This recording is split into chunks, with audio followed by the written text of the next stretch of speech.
Okay, बिस्मिल्लाहिर्रहमानिर्रहीम।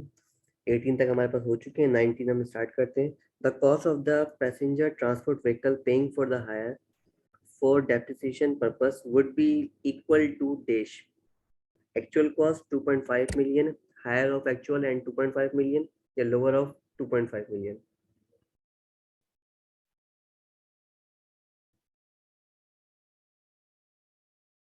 higher higher of actual cost.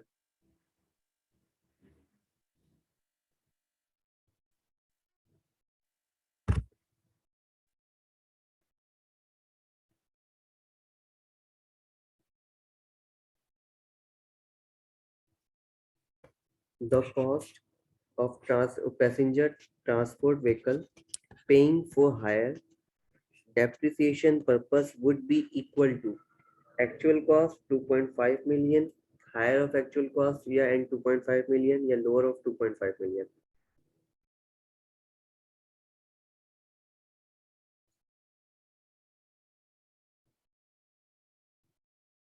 Question जो है थोड़ा सा परेशान करने वाला है ये।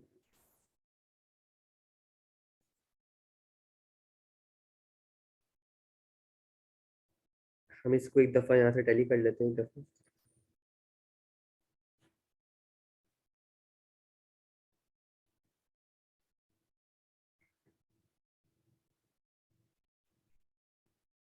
The total depreciation and the initial allowance during the ownership shall not exceed the cost of the asset. That cost of transport by not paying for hire shall not be 2.5 million.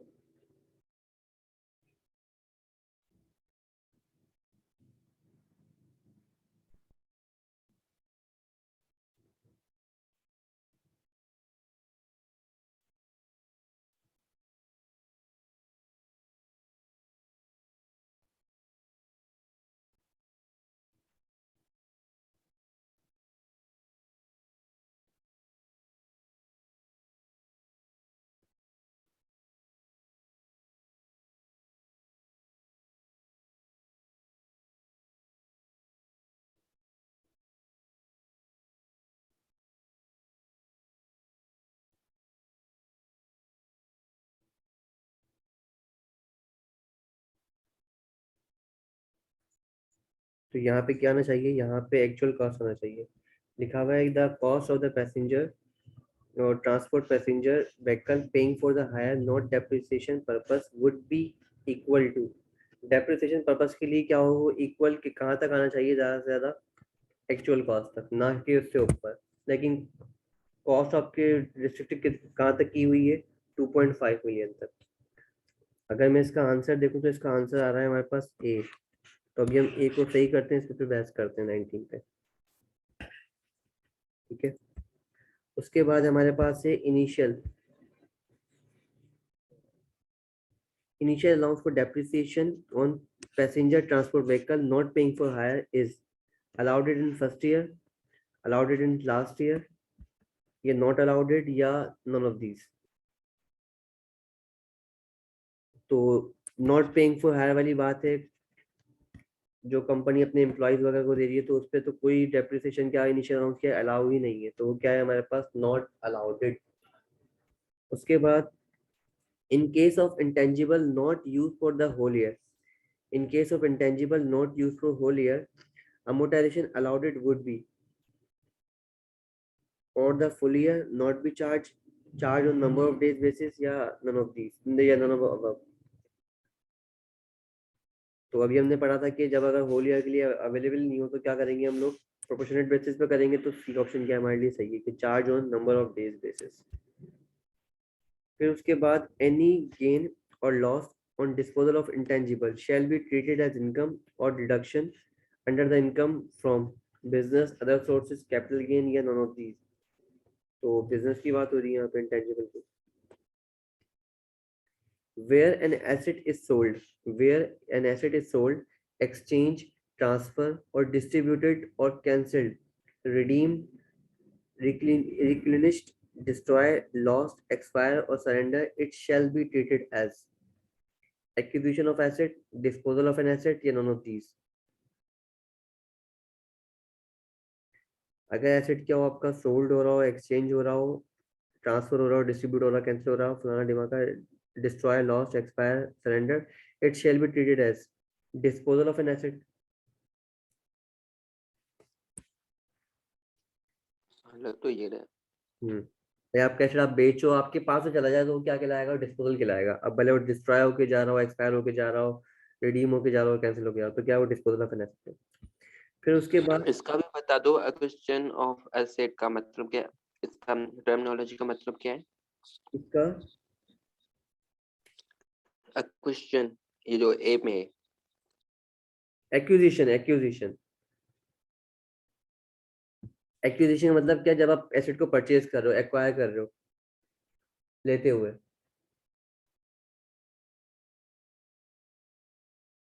क्या क्या है मतलब इसका?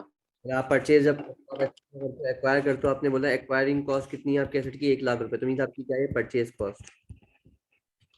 अच्छा सही, ठीक। उसके बाद लिखा हुआ है the application of as business asset to the personal use shall be treated as application of business asset to use to personal use shall be treated as acquisition of asset, disposal of an asset, या none of these।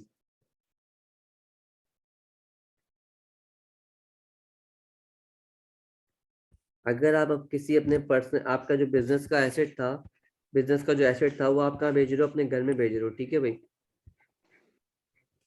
तो ये क्या कहलाएगा, disposal के, हम्म, आपके business से जा चुका है वो एसेट और आप अपने पर्सनल यूज के लिए यूज करो, तो क्या कहलाएगा ये disposal, asset. Disposal. Cost of an asset purchased, the cost of an asset purchased by the person shall be the cost of an asset purchased by a person shall be total consideration given, incidental expenditure in acquiring and disposing, any expenditure to alter or improve the asset, yeah, all of these and none of these।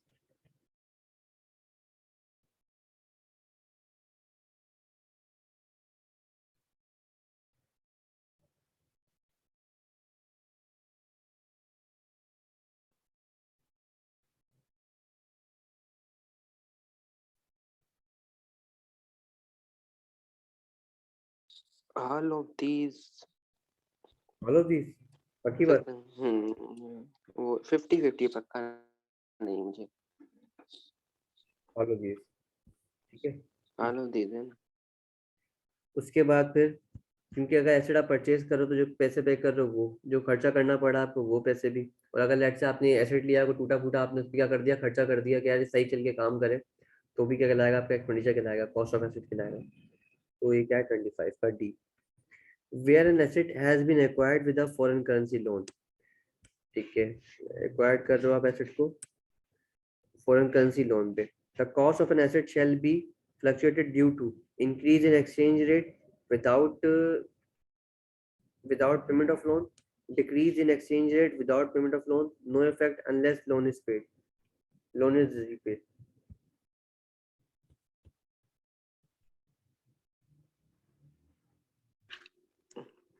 Increase in exchange rate without C.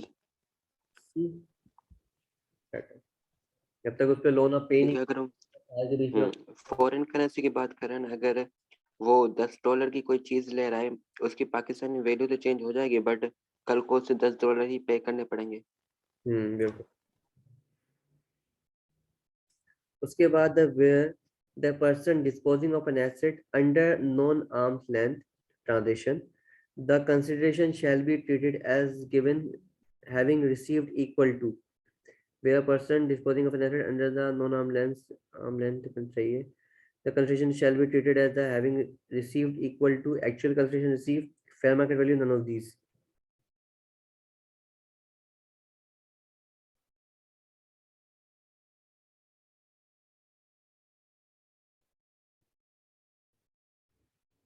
Actual consideration received, hmm मुझे यही लग रहा है। 27 का आ रहा है B. Non arm's length transaction कौन सी होती है। पहले ये बता दो कि नो नाम होता क्या है। हम्म ये non arm length transaction terminology है क्या, मतलब इसका?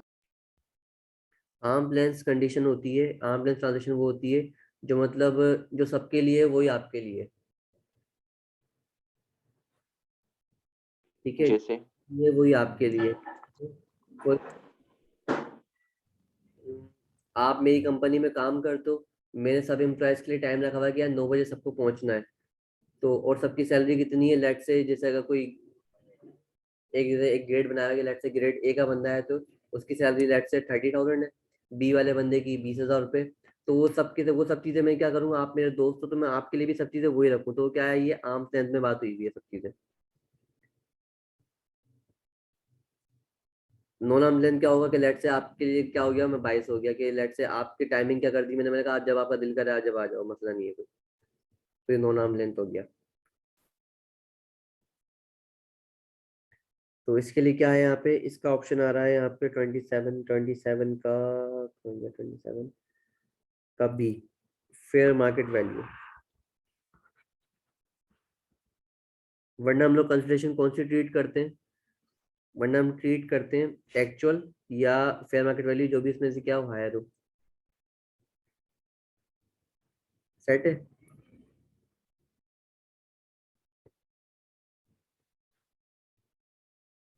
पार्शलिटी वाला? हम्म।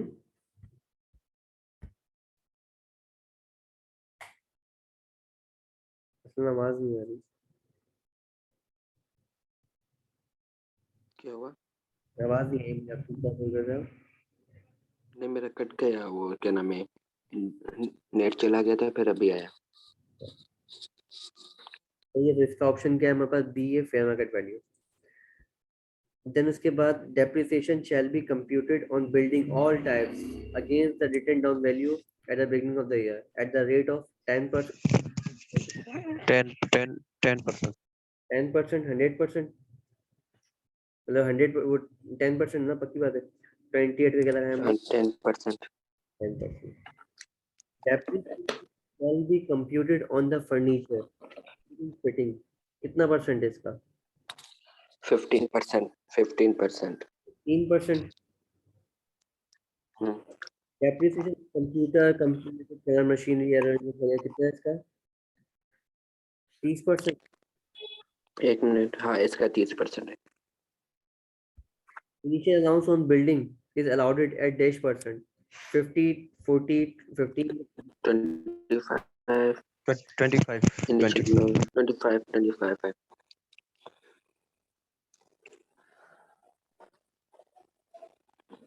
25। 25, हम्म 31 का इसमें आंसर आ रहा है 15%। 15 तो पढ़ा ही नहीं कहीं। हो गया। डेप्रिसिएशन वाली बात तो नहीं कर रहा ये।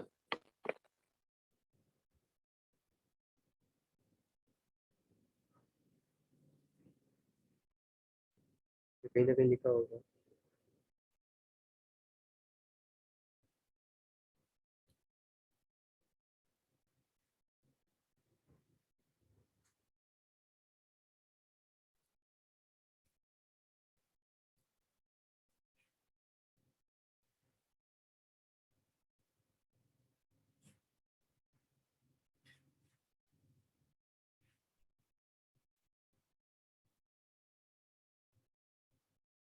यहाँ 25 ही फोकस में हुआ है।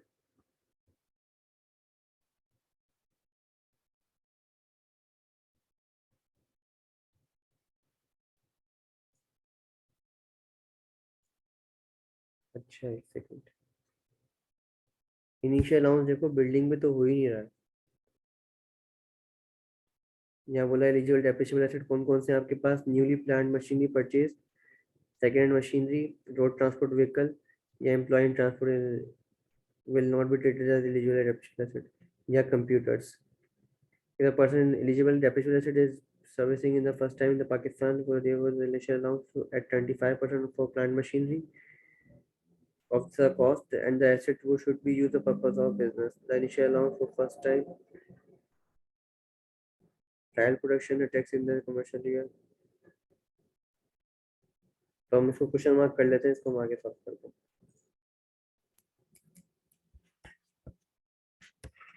ठीक है 31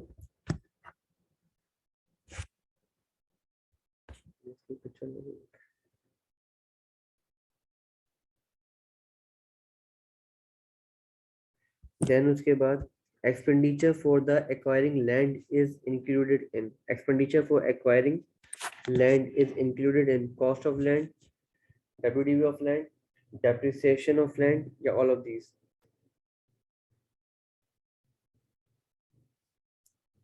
कोई एक्सपेंडिचर इनकर्ड कर रहे हो कोई चीज परचेज करने में तो क्या आएगी, कॉस्ट क्या आएगी इसकी, cost of land. Cost of land, cost of land. 33 the depreciation in respect of asset acquired on lease is depreciation is the depreciation in respect of asset acquired on lease admissible, inadmissible, equal to tax, depreciation in none of these। Admissible वैसे समझ नहीं आ रहा ये 33 बोलना है ये क्या ए लग रहा है, ए लग है, जैसे लीज पे लिया है, लीज पे लिया तो आप बन गए उसके लिए लेसी बन गए, तो लेसी को डेप्रिसिएशन चार्ज करना अलाउ है या नहीं है। हाँ नहीं पता नहीं है। लेसी को सिर्फ सीडी तो नहीं है, माइनस करना ए अलाउ, और बी में ये माइनस करना अलाउ है, ऐसे दे लेसन का ऐसा माइनस करेगा डेप्रिसिएशन, ठीक है लेसी, ठीक है भाई। ऐसे ही करेगा। अच्छा तो डेप्रिसिएशन इज ऐसे ही करेगा डेप्रिसिएशन। लेसी डेप्रिसिएशन चार्ज नहीं कर सकता, लेसी कौन है, एसेट लेने वाला, लेसर करेगा। लेसर करेगा तो लेसर की बात नहीं हो जाता, depreciation in respect of asset acquired कौन है, मतलब लेसी की बात कर रहा है ये, admissible inadmissible, inadmissible. full year depreciation is charged in the year disposal, destruction, acquisition या all of these। Disposal, disposal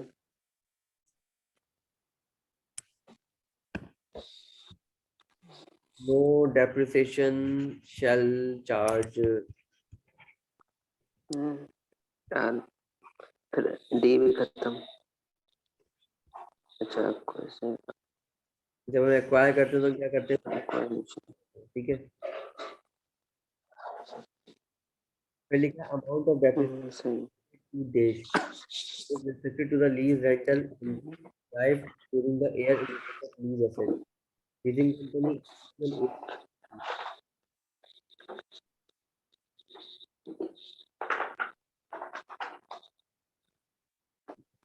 all of the depreciation, above। amount of depreciation allowed it to dash, इसको allow है is restricted, एक section जो drive कर रहे हैं वो कौन सी कंपनी, लीजिंग कंपनी।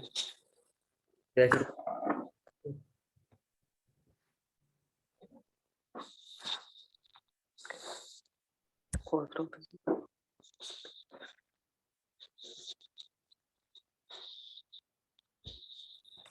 then उसके बाद the cost of asset is allowed it as expense where asset with a useful life is dash 1 year less more than equal to more than 1 year. दोबारा देखो क्या लिखा है, The cost of asset is allowed as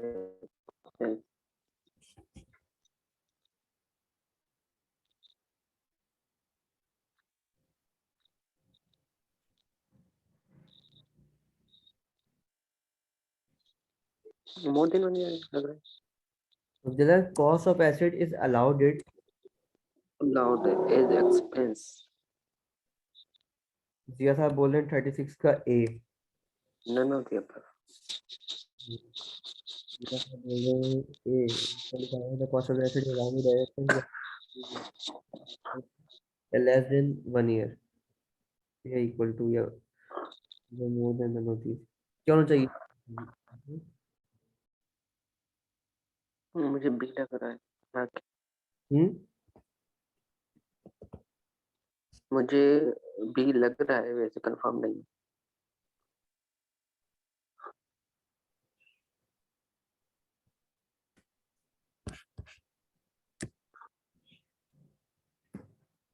हम्म, वो बोल रहा है as expense not depreciation. आपको एज एक्सपेंस रिकॉर्ड अलाउ करेगा जब आपके एसेट की लाइफ हम्म, 1 साल से कम हो या 1 साल के अंदर अंदर हो। हम्म,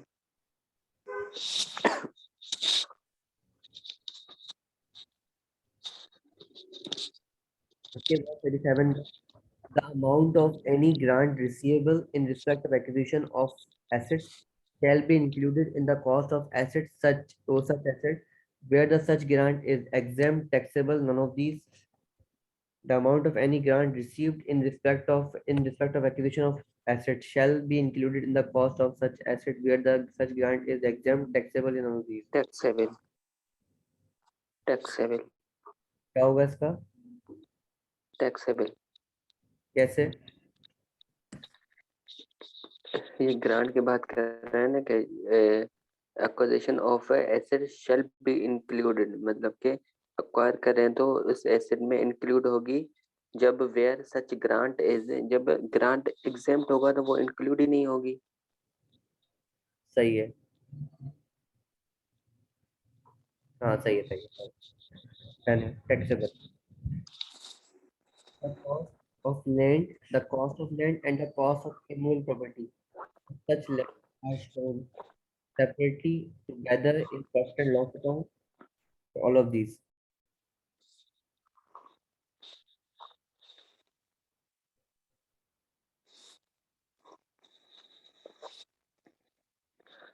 cost of land and the cost of movable property, all of the above.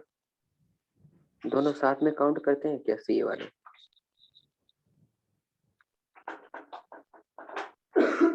Immovable property cost साथ में आ सकते हैं।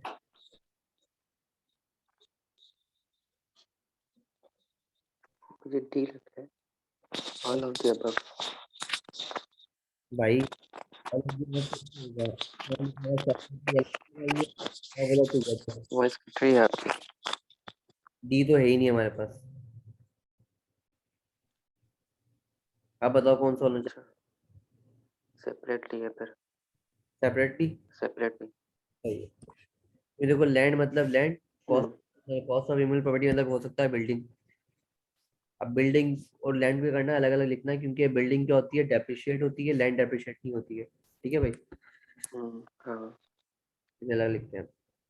The consideration received on disposal of property shall be treated as its cost, WDV, depreciation, and all of these if it exceeds the original cost of an asset. The consideration received on disposal of immovable property, ठीक है, the consideration received for immovable property की shall be treated as cost, WDV, if they exceed the original cost of an asset. हाँ क्या कहलाएगी वो?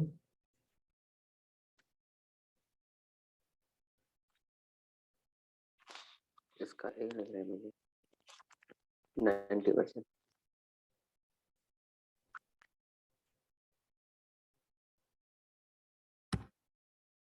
39 का B. 39 का B हमने दिया था।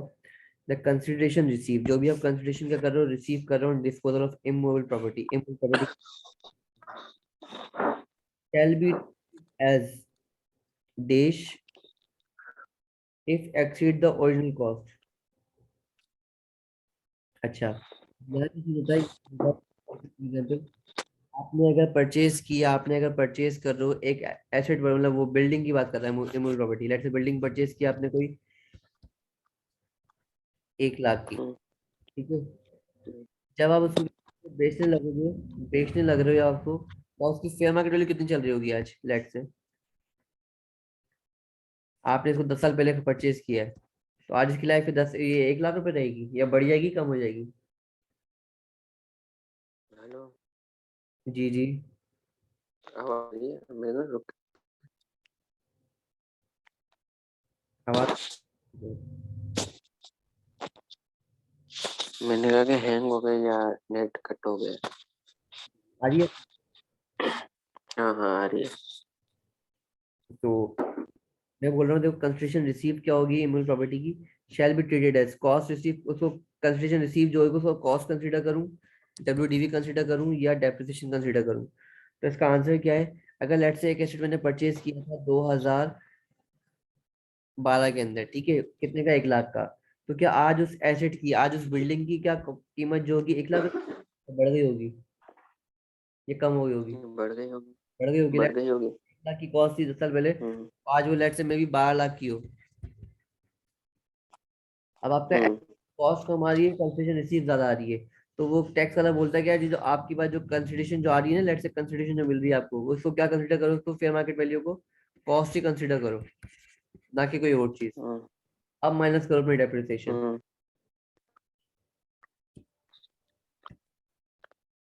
तो ये क्या बन तो जाएगा? कॉस्ट बन, इसका कॉस्ट ही होगा ना। उसका कॉस्ट हो जाएगा। कॉस्ट। वैसे इसका फुल फॉर्म बता दो। WD डब्ल्यूडीवी का डाउन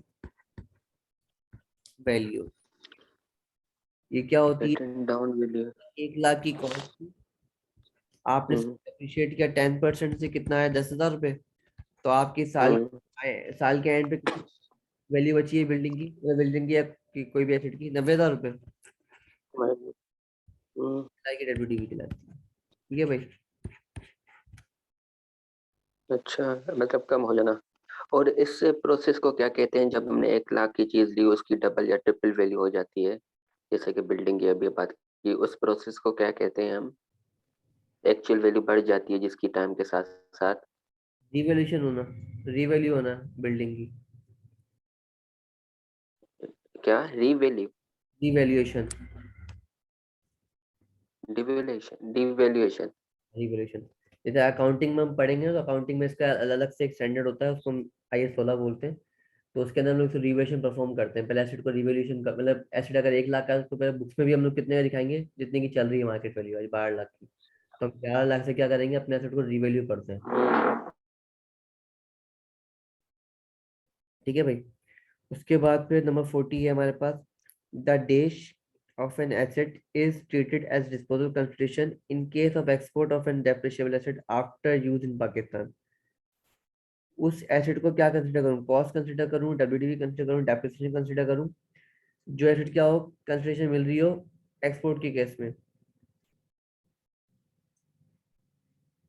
उसको भी क्या कंसिडर करना है आपने, कॉस्ट ही कंसिडर करना है। The cost of an asset is treated as disposal consideration in case of export of the depreciable asset after use in Pakistan। ठीक है। फिर लिखा था value of motor vehicle not paying for hire is restricted for this income tax purpose. कितनी restricted की हुई है not paying for higher में?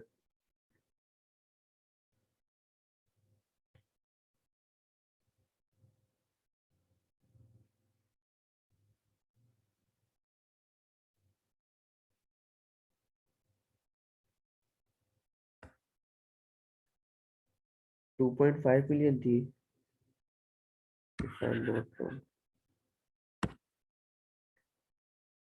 आई थिंक डी, चेक कर लेते हैं भैया।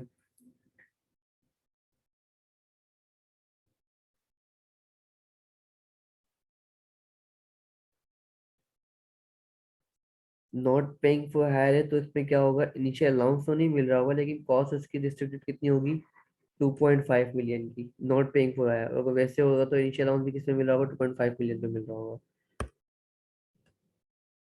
तो value of motor vehicle is restricted for not paying for hire पे कितना है, 2.5 मिलियन।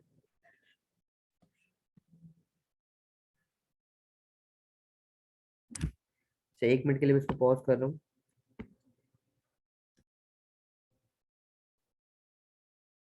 ओके, तो इसका क्या है, हमारे पास 2.5 मिलियन ही है, हम चेक कर चुके हैं। ठीक है, तो मैं दोबारा स्टार्ट करता हूँ।